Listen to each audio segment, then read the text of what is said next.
Brothers and sisters, devotees of San Pedro Calungsod, mayong hapon, kanan. I would like first to tell you that your presence here, ang inyong presensya in speaks of your personal faith and speaks of your personal love and affection for San Pedro Calungsod. Nagdayo ko kaninyo sa inyong pagtuo, pag-igugma sa Diyos o higugma kay San Pedro Calungsod. This year, 2024, is the 352nd year from the time that San Pedro Calungsod and Blessed Diego Luis de San Vitores were martyred on April 2, 1672. So, pang 352nd year na. On this occasion of the 25th year of the celebration of the Fiesta of San Pedro Calungsod, we continue to thank God for the gift of San Pedro Calungsod, who remains to be a gift to the people of Guam, a gift to the Cebuano people, our nation, and the church. As you know, si San Pedro Calungsod na martyr sa Guam, ikan ko Guam. I belong to the Archdiocese sa Bagania, o ang akong parokya sa Tomon, o asa siya na martyr. Ang pangalan sa akong parish church is Blessed Diego Luis de San Vitores. Maukanan siya ang parit na iupanan ni San Pedro Calungsod.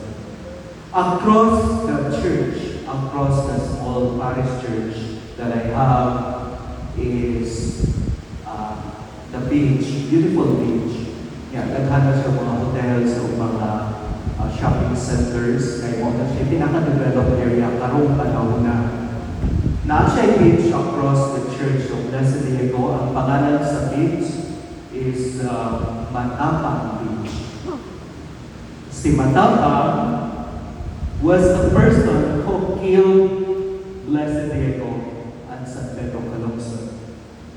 So the word Matapang for Chamorro could also mean matapang as a Tagalog word, that is brave.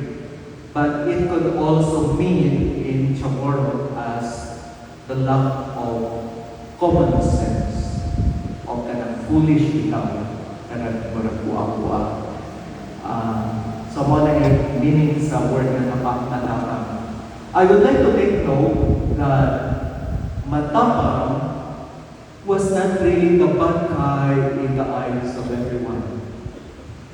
For those who fought the colonizers, they looked up at him.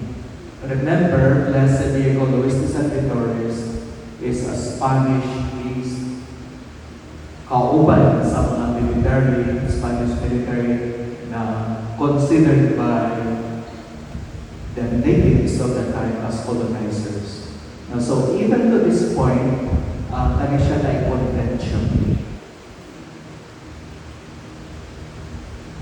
About 1.2 kilometers from my church, the Blessed Diego Luis de San Vitores Church, is the Blessed Diego and San Pedro's Shrine.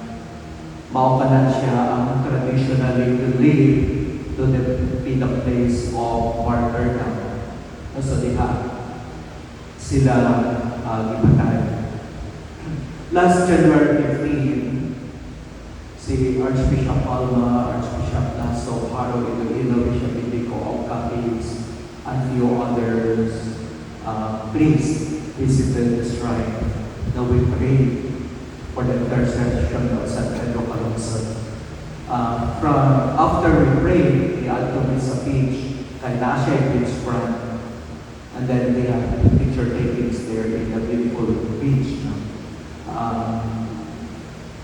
Let us be reminded na si San Pedro Calungsod, Blessed Diego, They were martyred after they were killed. They were dragged to the ocean. Their feet were tied with rocks and were thrown to the waters. So wala tayo relic. Sa museum sa Archdiocese sa Batania, we have the relic of the cassock of Padre Diego. Tungod siya Jesuit, kung naa siya yung mga gamit dito sa convent. And it was kind of preserved. For Blessed Diego, like ordinaryo siya, just one of the Catholics, the humble Catholics, wala tayo na ipon ng mga relic. So, when I was invited to come to celebrate this Mass by your priest in charge of Israel, sabi ko, kung saan kaya akong nanon nandito? The past week, naglapaw-lapaw ko sa beach, naliakin ko sa shrine, namulot ko may bato, ang may bato, small pebbles and small rocks, butang na ko sa glass. Kaya inala na ko, so akong ihakat to niya kay Father Alvin. Kay namin ang mga pilgrims na to, mamuan na, mamulot sila ko ng may rocks because they were drawn to the beach and their bodies were thrown to the ocean. And so, it's like third, fourth class relic that it speaks of the sacrifices of these two men. Reflecting on the life of Pedro Calungsod and Blessed Diego, personally for me as a priest who is now in Guam, this is something very significant.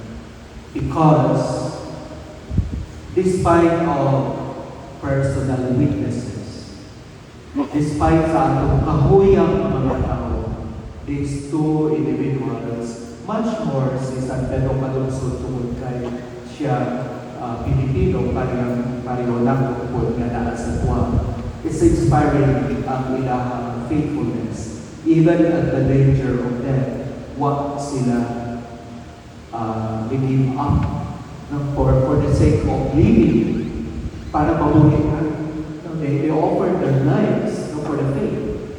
At the start of the Mass, I appreciated you for your faith because dili ta ma-martyr o dili usakta mo uto. Faith comes first. So produkto kini sa martyr na produkto kini sa pagtuo.